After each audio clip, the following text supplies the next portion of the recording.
So we use the graph of the y equals x minus 3 to solve the inequality x minus, again this is a one variable inequality, x minus 3 is less than 0. And what we were looking for was the part of the graph that was below the 0 line or the x-axis. So in example 1, can we use an equation y equals, and the one that we want to think about is making it equal to 0, x squared minus 4. Can we use this parabola to solve the inequality of x squared less than 4? And the answer is yes, we can. Okay, so yes.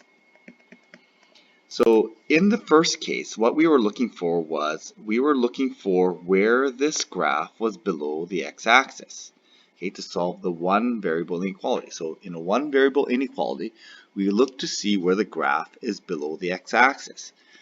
So we do the same thing here. We're going to look for where this graph, x squared minus 4, is going to be below the x-axis. So just going back to the x minus 3 example, okay, we're looking for where this line, x minus 3, is below the x-axis, below the 0 line.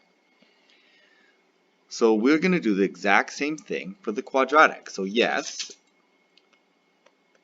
we will find where the parabola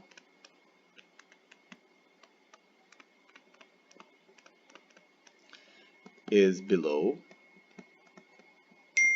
the x-axis. Okay, so, or the y equals 0 line.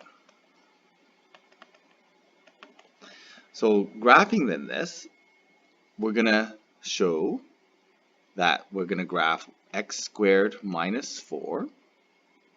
Okay, so we're going to have a parabola facing up. We found our zeros at -2 and +2. It is a parabola that is facing up, y-intercept at -4. Okay, so there's our graph. And what exactly are we looking for? We are going to be looking for where this graph, and so this is y equals x squared minus 4.